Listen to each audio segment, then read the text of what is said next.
On a numbers game, the right data changes everything, and the data behind Shopify is hard to argue with.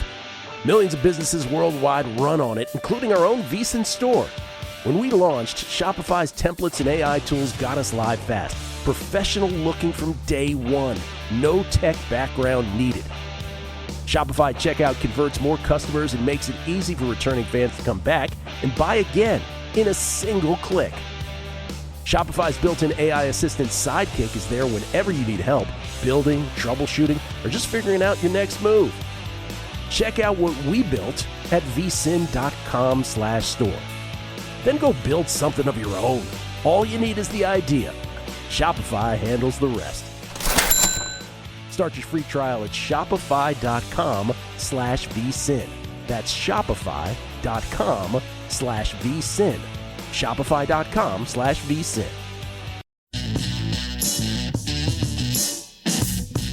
A numbers game on VSiN, the sports betting network.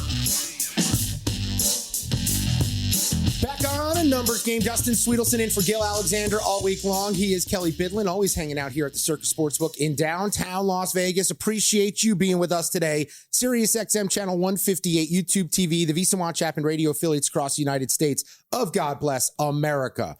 Home Run Derby's in the books. Jordan Walker was your winner last night. Now we have the All-Star Game tonight. And this is something, a tradition for me as a baseball fan. I always looked forward to this. Before interleague play, I actually liked it better, obviously, because it was the only time I could see these guys like on the field together facing each other. You didn't get the AL versus the NL. And tonight, Dylan Cease takes the bump for the American League. He's a +110 dog. Christopher Sanchez is on the mound for the National League, -135. Total in this matchup is 8. To help us understand the challenges that go behind managing the All-Star Game, we're going to welcome in Terry Collins, former big league manager, most notably with my New York Mets from 2011 to 2017, took the Mets all the way to the World Series on a magical run that I got to be in the building for several times during the postseason. And with that, Terry managed the National League the following year in the All-Star Game. So that's where I want to start, Terry. We appreciate you doing this today. How difficult is it for Dave Roberts and for John Schneider here to manage all of these people, these egos, these situations as they play in a game that does not count tonight, but everyone's going to be watching? Yeah. Well, first of all, it's for the fans and it's something, but it's very, very difficult because, when I managed in 2016, the All-Star Game, the game meant something. The winner of that game got home field advantage in the World Series. So it was important, but so you spend, it beat me down for 2 weeks. You're calling all the managers because, the fans were going to elect the starting lineup, but you're trying to get the right players, guys who deserve to be there, not just some of your players but guys from other teams that, have had great first halves of the season and deserve to be all-stars. And you're going to, no question, unintentionally snub some guys that just isn't going to be room for certain guys. So that was tough. And then when you get there, you follow up a sudden find out guys, they're honored to be there, but they really don't want to play because they want some time off. They're tired. And so you ran into that. You had to be very, very careful of your pitching. I always wanted to make sure we had plenty of pitching. And back then, because the game meant something, you had to have extra innings of pitching. And that's one of the reasons why I took Bartolo Colon, because I knew he could give me 9 innings if I needed 9 innings out of the bullpen. So, so it was, but it is hard because you don't want to make anybody upset. And, you want to make sure the players have a great time. So, you got to juggle it and you got to make sure, again, certain guys deserve to get in that game. And you try to find the spots for everybody, and you don't want anybody to leave feeling bad. And ultimately, that's going to happen because there's no way you can get all that pitching in. Yeah, Terry, with the game changing over the years, I mean, how much of a balancing act is it with trying to get these guys time with family and everybody around the organizations, around the teams, get them some time, but also kind of lock in and play a game, like you said, that is for the fans? Yeah, I mean, guys, when I grew up, the All-Star Game was huge, and I agree with because there were the 2 separate leagues, and that gave you a chance to see them compete each other. And you know what? There was a little bit of pride on the line back then. because, there was not so much interleague, with all the interleague stuff, and guys are going from team to team all over the place now. That didn't happen years ago. So, the game meant a lot more. For me, it meant a lot more to where now it's an exhibition. So now it's don't get anybody hurt. It's like, you look at the NBA All-Star game. Does anybody even play any defense anymore? Nope. I mean, you go to the NFL at the end of the year, and now it's touch? It's like flag football. So, you don't want to get anybody hurt in the game, because still you got the second half of the season that, this is when it's really crunch time for me. And so you want those guys to make sure they leave here, participated, had a good time, enjoyed their time off, and yet still had a chance to get a little break in the game. Terry Collins is our guest, former big league manager, also has a podcast, The Terry Collins Show. You can check it out at TerryCollins_10 over on X. With that, Terry, I want to start talking to you about the second half of the season and a team that you're very familiar with, and maybe a key piece right now who's in fine form that you are also very familiar with. That's the Philadelphia Phillies. I think the emergence of Christopher Sanchez from a calendar year ago as a true ace, Cy Young contender. But I didn't know what we were going to see out of Zach Wheeler coming off the thoracic outlet surgery, who you're also very familiar with that with pitchers. Wheeler looks like he's back to the old Wheeler, which to me makes them very, very dangerous. They're 7-1 to win the National League pennant. They're 12-1 here to win the World Series. The Braves have scuffled lately. The Phillies have been really awesome since turning to Don Mattingly. What do you see in Philadelphia this year? And do you think they're capable of knocking off the Dodgers? Well, of course, when you get into those series, anything can happen, because, the one thing the Phillies done, I'll tell you what, Zach Wheeler might be the one guy who's come back from thoracic outlet, who has regained his arm speed, and that's an amazing thing. And so I think his stature, but Luzardo's pitched great for them. Yeah. I mean, and so you look at, they've got 4 quality starters, and now it all in today's game, as you guys know, it's all about coming out of that bullpen. Because that's where, you look at your starters give you 5 innings, 6 innings. So you've got Nola, Wheeler, Luzardo. It's just four top guys. But it's going to come down to, making sure that offense gets it going too. Because they made a couple of changes. For me, I always look at, obviously, Kyle, leading off the game can be dangerous, but I still think Bryce Harper is one of the best players in the game. And if Trey Turner gets it going, they're going to be awfully tough to beat. Yeah, I want to stay in the East with you here, Terry, because the Marlins, I think, have been one of the fascinating stories of the season so far. 52-45 here at the break, and I think I've been bringing up questions there. Are we going to see some of the old Marlins selling pieces away? And it looks like they're going to make a push here. What do you make of this team down the stretch? Well, I think they've done a great job. I think Clayton's done a good job of taking over. But they've got some good young players, some good arms in their rotation and in their bullpen. And you know what? It's nice to be able to walk when you go play the Marlins. Everybody's saying, "Oh, it's the Marlins." So they're kind of sneaking up on guys. Mm-hmm. So for a long time, people took them for granted. Well, you can't anymore, because they got a good club. Otto Lopez has really had a great first half. I think they're going to be a team that's going to be tough going down the stretch. But I just think the Braves, when they get Acuna back, when they get some of their pitching back, they're going to be really, really tough, because they've won, they know how to win, and that means a lot, guys. When you're looking at late in the season, what it takes that last month, the last August and September, what it takes from a club to be successful, and the Braves did it better than anybody for a long time. Chatting with former Major League Baseball manager Terry Collins with us, Progressive Guest Line, almost 1,000 career wins, went to the World Series with the Mets back in 2015. And I want to ask you about the American League now, Terry, because you know how it goes with the Yankees. Right now, there's a lot of drama because Judge is out, and they have not looked as great over the last couple of weeks. Tampa Bay, while they're on the run they're on, and they're the 1 seed in the AL, we keep doubting them here. But the entire American League, it is wide open right now. Is there a team that jumps out to you that you think is a really good potential winner of that pennant? I don't see it. I think there's a lot of teams capable. Obviously, the Yankees, you're going to look up, and the one thing about them, that I won't be surprised if they don't make a couple of big moves here in the next 2 weeks to shore up until they get Judge and Stanton back. And they're not afraid to do it. Tampa Bay has always been a team. They've done such a great job developing talent in that organization. their third baseman Caminero is just, I mean, he's off the charts right now. So, and again, there's another team. Everybody looks at their low payroll and saying, well, geez, they're not that good. Well, they've always been good because they're not afraid to bring up their young talent and stick them in the lineup. But I just don't. I look throughout the rest of the league, and I don't see that one team that used to say a couple of years ago, geez, well, Houston, they're pretty good. I thought Texas Rangers when they, when with Jake coming back in with good health, but they just they haven't been able to put it together either. So I think it's wide open.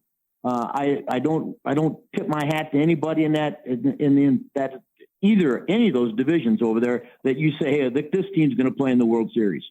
Terry, we really appreciate the time today, the perspective. Would love to continue to chat throughout the baseball season here. And everyone check out the Terry Collins Show, available wherever you get your podcast. Thanks for the time today, Terry. Have a good day, man. Okay, guys. All right. Be safe. Talk awesome to you. stuff. Bye. I thought the perspective on the All-Star game first was great. Mm-hmm. And then he's very familiar with Zach Wheeler and then thoracic outlet. That was the same surgery that upended Matt Harvey's career. Yep. Which, I mean, it looked like the Mets were going to be on this run for a long time where Harvey and DeGrom and then Syndergaard, they had Wheeler at one point. Mm-hmm. They had Steven Matz at one point. And the Harvey injury was the beginning of the end there for the Mets. It was a really interesting note from him because we talked about that Cy Young race yesterday and who's kind of left and who do we think actually stands a chance still. And I think he's still in that conversation. Oh, yeah, no, absolutely still in the conversation. Wheeler, I think, is the play right now on the board. If you're looking for the value play, but Chris Sanchez isn't going to be sixth along much longer, especially if Mizorowski, this injury lingers with the arm fatigue. Yep. When we return, Spain and France. Is France inevitable to win this World Cup? Alex Crook breaks it down on the other side of a numbers game.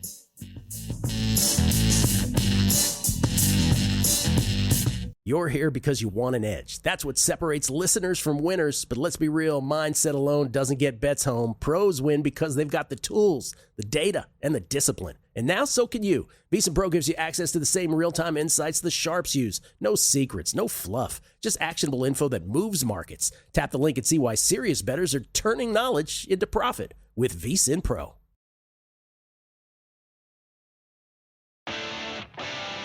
On a numbers game, the right data changes everything, and the data behind Shopify is hard to argue with.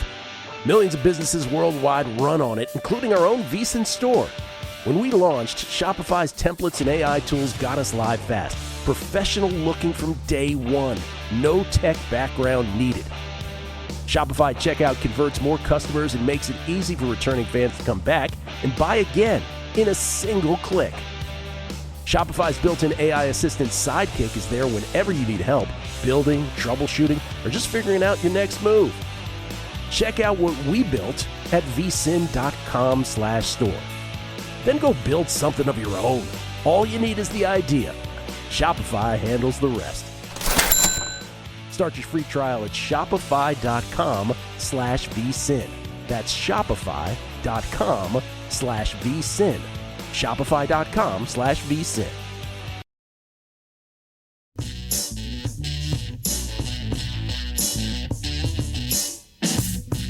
A numbers game on VSiN, the Sports Betting Network. It goes down today in the World Cup. Welcome back into a numbers game. I'm Dustin Sweetelson, filling in for Gil Alexander. That's Kelly Bidlin. You can follow the show on X at VSiN Live, at Dustin Sweetelson, at Kelly Bidlin. Today's as good as it gets. If you're just a sports fan, you want marquee matchups, you want names, you want contrast in styles, you want glory on the line. Yeah. France and Spain's going to deliver. There's no doubt we're going to get an epic matchup here because the World Cup on our territory, now this is the most American way you can frame it, has been so entertaining. I can't say if it's been more entertaining than past World Cups, but it's the one I've paid the most attention to. And right now we've got France as a minus 150 favorite to qualify, Spain plus $1.20 to advance. To help us break that down, we go out to the Progressive guest line. You've heard him on VSiN all World Cup long. Alex Crook, TalkSport chief football correspondent. He joins us now here on A Numbers Game. Appreciate you doing this, Alex, as Alex is coming to us from Manhattan right now, getting a lay of the land there. Before we get into your actual bets on this matchup, semifinals, trip to the finals on the line here, how different are these two teams and the way they approach the same sport? Well, I think I've described it in a betting column that I wrote as the immovable object against the irresistible force. The immovable object being Spain's near watertight defence. Obviously, didn't concede at all until that quarter-final against Belgium.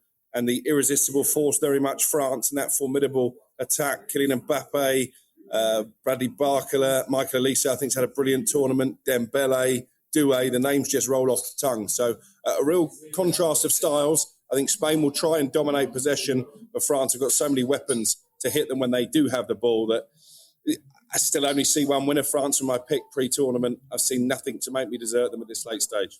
Yeah, and Alex, maybe you just answered it, but I think for a lot of the soccer casuals out there, it's really been the France style. I think we've all gravitated to. It feels like just this unstoppable offense. But that France offense, Spain defense. Is it France that's been more impressive so far? Because I feel like I've heard kind of split opinions on that from some of the soccer masterminds out there.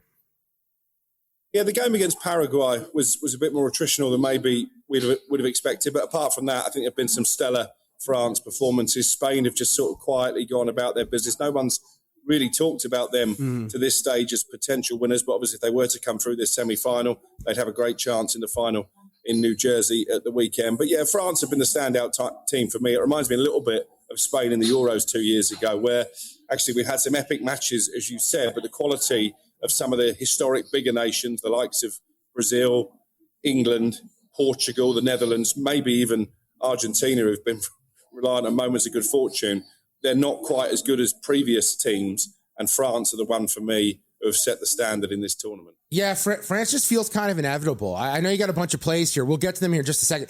I keep framing it this way, but I don't know that much about soccer. I feel like if France fielded a B team, that B team would still be able to win in the World Cup. Do you think they're that deep where how far could a second unit for France go in the World Cup? I think offensively, they're definitely that deep. Defensively, maybe not so. And the fact that Rabiot is still playing game in, game out in midfield is a surprise to me. But yeah, going forward, they've got all kinds of weapons. And that's the problem for the opposition. If Spain were to try and double up on Kylian Mbappe and mark him out the game, all that will do, I think, is open up spaces for the likes of Olise, Dembele and Barcola to exploit. Yeah, France is still plus $1.30 to win the World Cup. I might be doing something with that before that match starts later on today. Alex Crook is our guest, TalkSport chief correspondent on football. I almost called it soccer. Football. With what you talked about and the contrast in styles here, what does that lead you to doing betting-wise in the first half of this matchup? I think it's going to be cagey in the first half. And if you look at France's tournament so far, they tend to come to the boil at half-time when maybe the opposition are a little bit tired, having kept them out in the first half. So my play here would be draw half-time, France to go through in 90 minutes. So France to win the second half. Okay, I like it. And Alex, we've been doing this for the NBA season, the NFL season, where we kind of get to one of these semifinals and we've been saying, well, this is the real championship right here. Do you feel that way between France and Spain? Whoever wins this is going to go end up winning the World Cup, or does an England maybe still have something to say about that? I'd love to say England have something to say about that, but I think our performance level over the course of the tournament, as Thomas Tuchel admitted himself after the Norway game, has maybe not been at the standard that we expect. I think we've been heavily reliant on moments. Those moments particularly have come from Harry Kane and Jude Bellingham, for me, one of the contenders for player of the tournament, alongside the likes of Mbappe and Olise. But yeah, I think the winner will come from that other half of the draw. I think France will progress, and good luck to whoever has to take them on in the final. Having said that, they were the best team in Qatar 4 years ago, and they didn't end up winning the World Cup. Alex, I want to ask you about that matchup a little bit more here, but to go over your bets just so everyone heard them. France, Spain, first half draw, plus $1, plus 105. France money line, plus 140.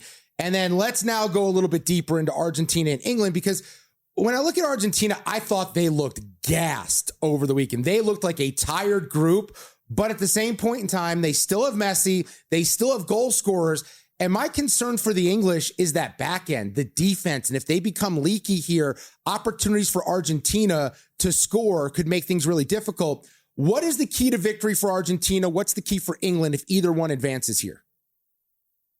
Well, some good news coming out of the England camp overnight. Declan Rice was able to train fully yesterday. Of course, he was forced off at half-time against Norway due to illness, but he expects to be fit for this semi-final, which is a huge boost. Reece James, I think, also believes he's now ready to start 90 minutes. So a big call for Thomas Tuchel. He moved Ezri Konsa from the centre of defence out to right back for that Norway game. I think if I was England manager, I would be playing players in their preferred position. Therefore, Reece James would be starting for me to try and tighten up, as you say, what has been quite a suspect back line to this point. They've given away a lot of chances and conceded plenty of goals, England. But I agree with you on Argentina. Very lucky to get past Cape Verde in what was one of the most dramatic games that we've seen so far in this tournament. And even luckier against Egypt when you look at the controversy over that disallowed Egyptian goal. But they've got a cheat card, haven't they? They've got the GOAT in Lionel Messi. He was able to power them all the way in Qatar. I wouldn't write him off doing that again. But I'm confident from an England perspective. And if England were to beat Argentina, I'm 44 this summer. This would be the biggest result of my lifetime, because if you look at England, even in recent tournaments, they've gone deep into World Cups and European Championships. Whenever we come up against a nation who is seen to be on the same level or better than us, we go out. So if we can get the job done against the powerhouse that is Argentina, against the defending world champions, against Messi, I think this is the biggest result, maybe since England won the World Cup in 1966. It will be that huge, because you also factor in the rivalry between the two teams. We know what happened in the Azteca in the hand of God in 1986, France 98. David Beckham gets himself sent off and England lose on penalties. Beckham gets revenge in the group stage 4 years later. This is a proper grudge match, guys. For those who are not aware of the hatred between England and Argentina, this is going to be fierce. This is going to be feisty. But I think England can win it. I love it. I love it. I love it. Dustin, you know what I'm picking up there too is Alex with the measured English expectations. You win this, and that's a huge win compared to what we've seen in the United States here. This is where the soccer is understanding comes in. That's for sure. Alex, I want to ask you about this total quick. A lot of people are going to see 2.5 over. They're getting plus money, plus 130. All the names on these teams, Harry Kane, Lionel Messi, that we're going to talk about. You go and look at just past results, and you would see a lot of games that have gone over this total. How do you feel about this? Is this kind of a trap for people going in looking to bet the over here? I think it could be a goal fest. Okay. You talked about England defensively. Argentina haven't been great defensively. My prediction is England to win 3-2 in extra time, which will be an absolute epic. I just think both sides, best form of defence here is to go on the attack. And actually, that's what we've seen from Thomas Tuchel this tournament.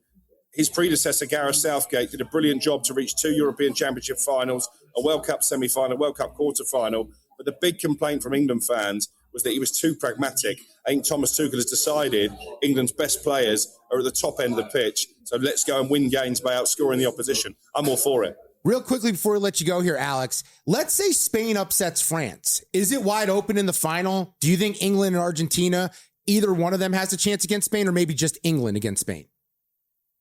No, I think if Spain can pull off an upset today, then both England and Argentina would fancy their chances. If it is to be France-Argentina again, maybe psychologically Argentina would have the edge, having come through that incredible final for the ages. I was there amongst the Argentinian fans 4 years ago in Qatar.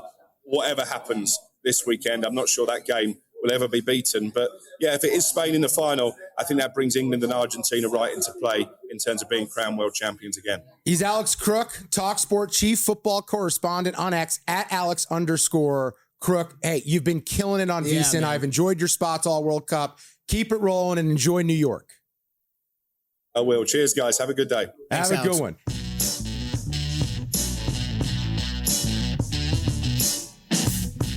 A numbers game on VSiN, the Sports Betting Network. July the 14th be with you on a Tuesday. Appreciate you hanging out with us in the AM, wherever you may be. He's Kelly Bidlin. I'm Dustin Sweetelson. At SiriusXM channel 158, YouTube TV, the VSiN Watch app, radio affiliates everywhere. Brain went completely dead for a good half a second there. I caught that. You felt that. it. Yeah, I felt it. It was palatable. Thought I was going to have to take over. Well, that's... roll them off to the side and take over. But that's what we get to do here. We get to let someone else take over. As we've neglected baseball for a couple segments here. We have the All-Star game tonight. I'll have some plays on the MVP market a little bit later. I'm going deep down the board. And if you bet on the home run derby last night, You're profitable if you follow this guy's advice. He's Mark Borchard. You hear him on this program every single week at Base Winner on X, and he joins us via the Progressive Guest Line. All right, Mark, let's talk about the article you put out. You posted it on X yesterday. A very profitable and successful home run derby for you. Jordan Walker gets the win. You also like Schwarber there. They meet in the finals, which is like a dream for you to lock in and guarantee you're going to win something. What ultimately led to you backing Jordan Walker in this spot to win the home run derby? Well, it's something that I've done for the last, I guess, 2019, so 7 years. And I used to be really lousy at the home run derby. I wanted to get involved in it. So I did a pretty extensive research project in 2019. And I came up with, let's do off speed last 3 years. We did exit velocity and balls in play, launch speed, balls in play, and then home runs per ball in play. And I've been doing that the last 7 years. And so what I do is I put 3 guys into like a Dutch bet. So yesterday I put Contreras, Walker, and Schwarber. And I'm not making this up. It's on my site, all into a Dutch bet for plus 130. So, it's been really good. And it's one of those things, I was talking to Kelly before I came on. It's like a fairly simple process. And you wonder, well, maybe it's just a sample size thing, but it's won the last 6 to 7 years. So I always look forward to the All-Star break, particularly the home run derby. And then, of course, I don't know about you guys, but it's nice to have a little bit of a breath of fresh air where you don't have to grind it out every day to kind of update your models and just take a couple hours off at least. Yeah, for you two with Major League Baseball and for me with NBA, if any sport that you're doing every single day, a little bit of a break just to reset and even refresh your own brain and then kind of reset all your numbers and look at everything. I'm with you, Mark.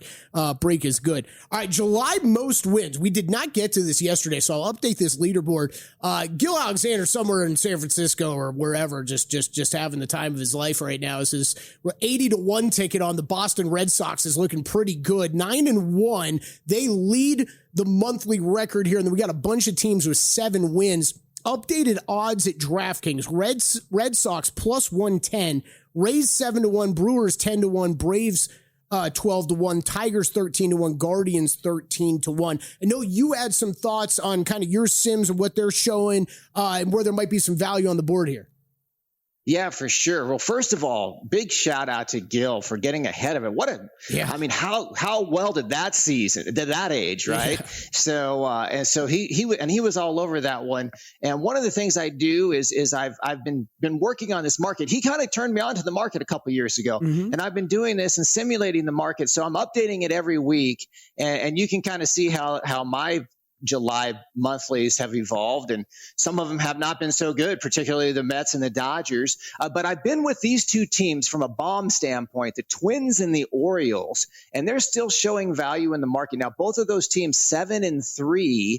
I've got the Twins with a 13% chance, so plus 643 from a probability standpoint, and they're in the market right now at 18-1.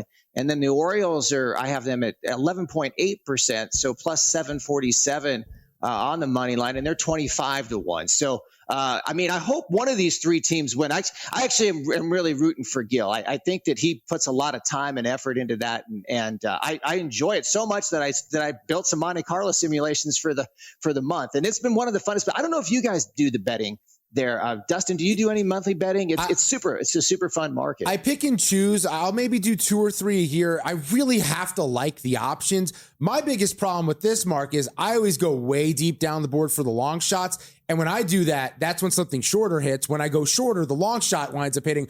I have not ever cashed one of these, but I only do maybe 3 a year at most. But you mentioned the Orioles off to a good start, and I don't think they're going to do this.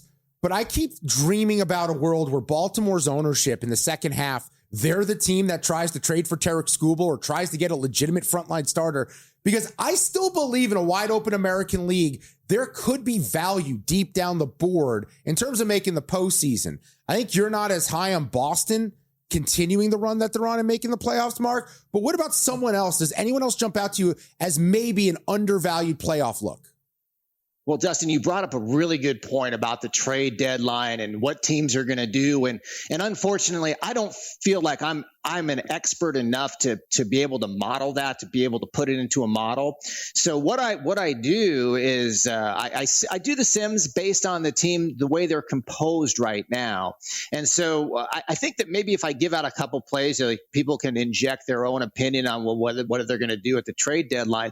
But there's actually 6 teams to make the playoffs that show value, and I'll just kind of list them in order of how I have them written down. So the Cardinals, I've got it at 174, and they're in the market at about 330.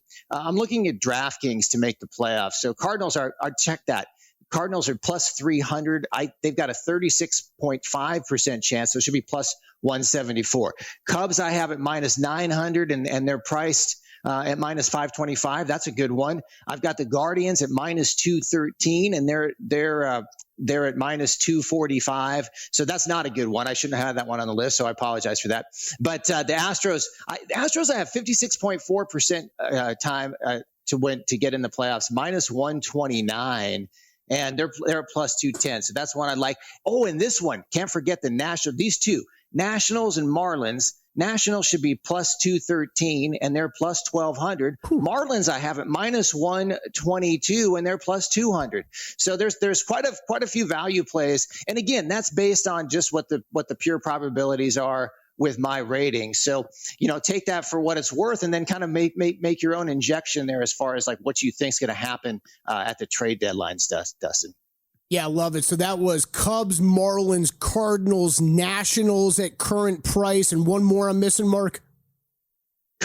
Cards, Cubs, Astros, Nationals, and Marlins. Astros, that was the one I was missing. Okay. The Astros is a good one just because if you look at some of the numbers, since Josh Hader returned, the bullpen numbers have improved. They were blowing a lot of games late and making them out of reach. Hunter Brown back. I don't know if he's going to find that form, but I think the All-Star break could be good for him. The concern would be pitching. Now, you brought up the Nationals, and you still have them at a plus price, but significantly shorter of the market right now.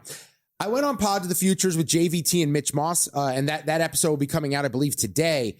And Mitch threw out the idea of James Wood for MVP.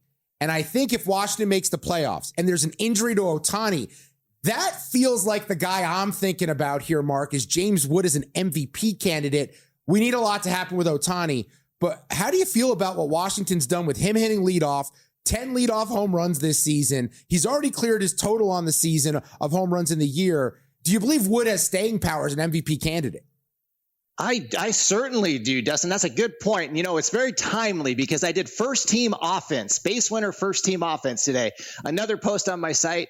I hope you guys enjoy those posts. They're really fun posts. But what the interesting thing was who's got the best base winner runs created in the National League. And guess who that is? It's James Wood at 7.97 base winner run. So he tops that National League lineup for me. So I think you're onto something there, Dustin. Last one before we let you go. Mark Borchard's with us, baseball handicapper, basewinner.com, at basewinner on X.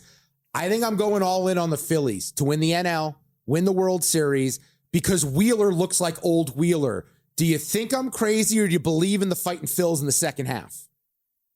I've got them 86% to win to make the playoffs, 59% to win the division. So my model is right with you guys.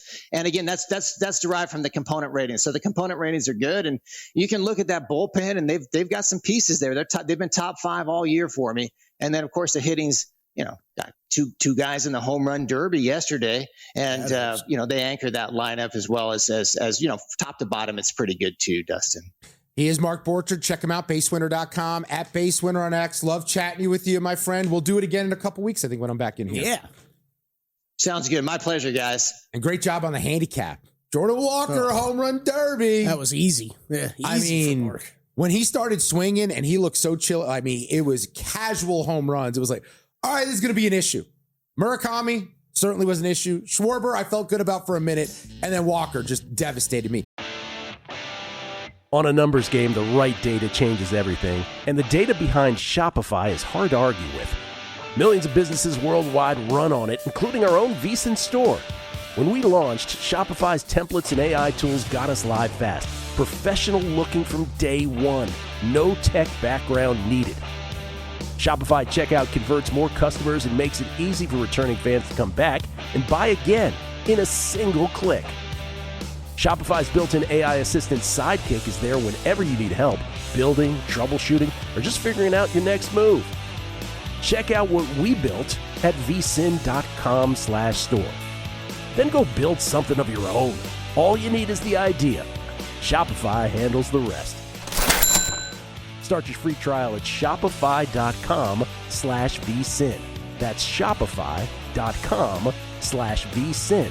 Shopify.com/vsin.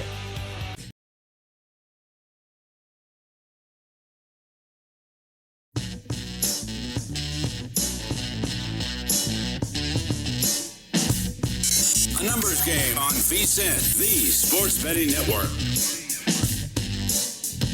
Alongside Kelly Bidlin, I'm Dustin Sweetelson. It is a numbers game on VSiN, the Sports Betting Network. Thanks for hanging out with us. Sirius XM channel 158, YouTube TV, the VSiN Watch app, and radio affiliates across the United States of God Bless America. And where in Canada? Game Plus. Game Plus. I'll get it before the end of the show. Yeah. I did a lap about 15 minutes ago out in the casino. Oh, you just went out to walk? No.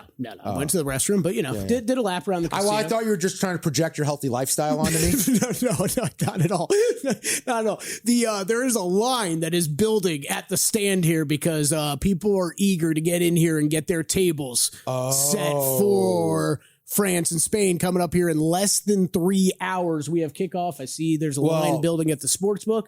Danny looks like he's having trouble down there juggling all the bets. Well, let me bring this up because I don't enjoy watching sports in public. It is a big thing for me. I don't either. But I have someone in town and he specifically said he wants to come watch here today. So I will be going home and then coming back to watch this match. It's like 2 hours after the show. I know. Hang out. No, but he's there. I got to go pick him up. Oh, okay. Yeah, we're going to lunch, this whole thing. Okay. Yeah, whatever. But my point is, I don't like watching sports in public. Kelly, where do you come down on that? Oh, I'm right there. Well, big. See, this I'd be okay with, but don't invite me to your Super Bowl party. I want to watch the Super Bowl every second of it. I'm not going to your Super Bowl party. But here's the point. I meant to get there, but the brain's a little slow this morning. It's early for me. Watching the World Cup at Circa, because I've been here for a lot of the live betting shows, it is the perfect spot to do it. Oh, yeah. The vibe, the energy, it feels like this stadium seating was built for this. Mm-hmm.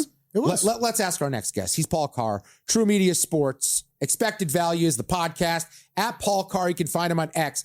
Paul, where do you come down on watching sports in public? Because I get triggered by people who root against my bets. That's probably the biggest part of it. But I do believe watching at Circa is the only place I'm willing to do it. A lot of variables here. I mean, I'm with Kelly where Super Bowl, I don't think I've ever been to a Super Bowl party, legit party. It's family and select friends, and that we're focusing on the game and watching 6 hours of pregame and all that stuff. For like a US game, a US World Cup game, very picky, like most likely either by myself or with, again, a select group. The first US game I watched over a friend's house, bunch of people, they were upstairs.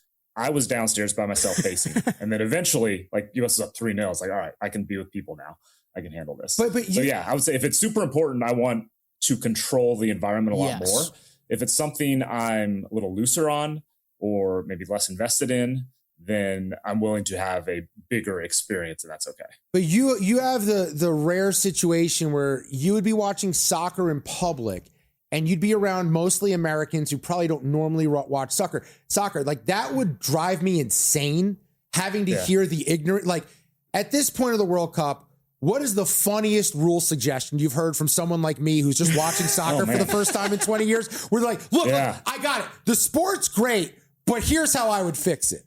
It's always great. The number one suggestion I've gotten is not uncommon. It's just that, why does only one guy know when the clock is going to stop? It's the dumbest thing I've ever heard in my life. Right. I'm just Which is not, it's not the worst. In a perfect world, the clock would just stop when the ball goes out of bounds all the time. Start, stop, like you would expect. Like every other sport does, yeah. Right. Just start, stop like that. And then the game clock would be reduced to 60 minutes. Because that's roughly how much in-play time there is in an average game. So that's if we're starting from scratch, that's what I think would happen or would be ideal. There's zero chance that will ever actually happen because it's a 90-minute game. It's just it's too hard. It's like, cutting a baseball game to 6 innings or, something like that. It's just not going to happen.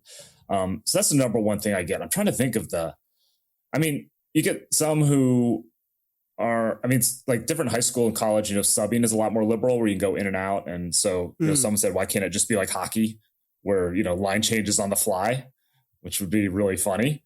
That'd be interesting. That's probably the craziest thing I can think of off the top of my head. I'll shout out Danny Higgins' idea. He wants he wants backcourt violations, Dustin. Once you've crossed midfield, he doesn't want them to be able to pass it back to the goalie and keep recycling it and everything. It was actually one of the better ones funny. I've heard. I'm going to stick with Danny on that one. That's kind of funny. I like that. Look, the clock thing is the only one that really messes me up. It's me too. The only reason it doesn't exist is because technology, when the sport was invented, they needed to find a way to create the situation where they can account for this. But technology has been invented. The English not really notorious for evolving with everyone else, with how the rest of the world operates. Paul Carr is our guest. True Media Sports. Expected Value is the podcast at Paul Carr on X. Let's talk about the matchup today because I keep framing it this way, and I'm just kind of a basic dude, but this is the Super Bowl, even though it's not the Super Bowl. This is the championship, even though it's not the championship. France minus 155 to advance. Spain plus $1.25. Complete different approaches to playing the same game. What do you think is the way this one shakes out? Yeah, these are the two best teams in the tournament. So the easy frame is exactly what you said. I think England is in particular and Argentina to a lesser extent are pretty close to these teams. So it's not the final before the final to that extent, but the winner of this is going to be, a favorite in the final regardless. This is a hard one to handicap. This is the most difficult time I've had with any matchup in the knockout stage, maybe in the whole tournament, because there's almost nothing here from an outcome standpoint that would shock me because, France has such a high ceiling with their attacks. So if they are able to hang 3 on Spain and win easily, wouldn't surprise me. The flip side is Spain, their press and their defense are so good that if they shut France's attack down somehow and hang 2 or 3 of their own, wouldn't surprise me. But the only thing that really would shock me is a 0-0 type of game, because you have such good attackers on both sides. Spain's got a ton of depth in midfield. They can throw on later in the game. So my play here has been both teams to score. I got this at minus 130 yesterday. It's drifted more, minus 150 is the best price I saw as of an hour or two ago. That's about as far as I would go playing this. But again, France just has such good attackers. The front four is the best in the world, and they can bring in more to support that if they need to swap guys out. And Spain has just found a way. Again, the depth in midfield, they can throw guys on late. They got late goals to beat Portugal and Belgium. So I think one way or another, both teams are going to get a goal here in 90 minutes. Okay, I like it. And Paul, you got France 5-1 in pocket still, right? I was close. I think it was 7-1. Ooh, but 7. They drifted. I think so. I got it was in February or March. They drifted. Yeah, they were 350, 400. In that range before the tournament. So I'm still riding that. All right, let's go France. Me too. I tailed you on that. So let's go France. We'll be rooting for them all the way.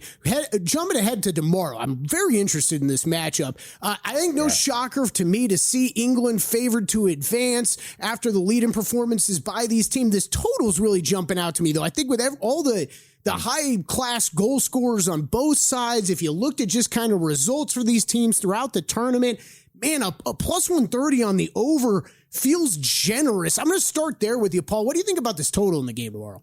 Yeah, it's drifting that way too, where you just get better price on the over, which surprises me a little because Argentina's put up 2 in every game, I think, maybe not one of them.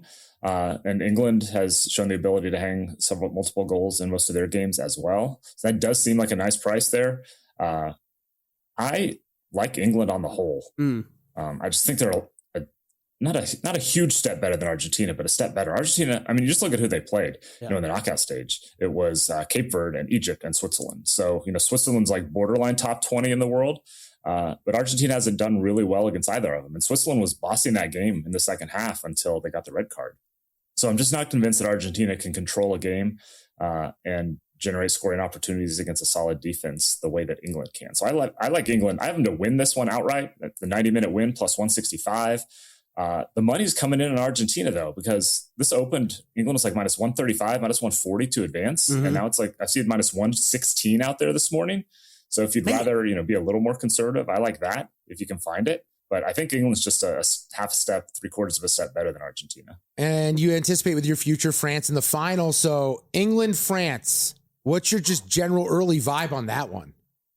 Yeah, I mean, it'd be a little bit like France-Spain in the sense that, England would try to control this game, and I'm not sure if France would let them. And on the other hand, France, they had less than 50% possession against Morocco, but the feel of it was that France was totally in control of that contest. So that's kind of what France doesn't mind doing. So I don't think England would be able to throw France off any more than Morocco would, or I think Spain will. It'd be a really good one though. It'd probably be a similar line to France-Spain. France might be a slightly heavier favorite than they are against Spain if they were to face England in the final, but it'd be a pretty great one. Well, Paul, thanks for doing this, man. Good luck with France. I love the number you got. I love the team. I still think there might be value on them at around minus 140 at this point to still win the cup. Paul Carr is our guest, True Media Sports. Expected Value is the name of his podcast, at Paul Carr. You can find him on X. Thanks for the time, man. Good luck with the bets. And I can't believe I'm saying this in the United States of America. Go France. Let's go. Oh, geez. What's this world come to? Thanks, guys. Yeah, well, I mean, the only question is, they don't have us to bail them out this time. They have to fight their own world battles without the United States intervening and ensuring victory, because if it wasn't for us, they'd be speaking German right now.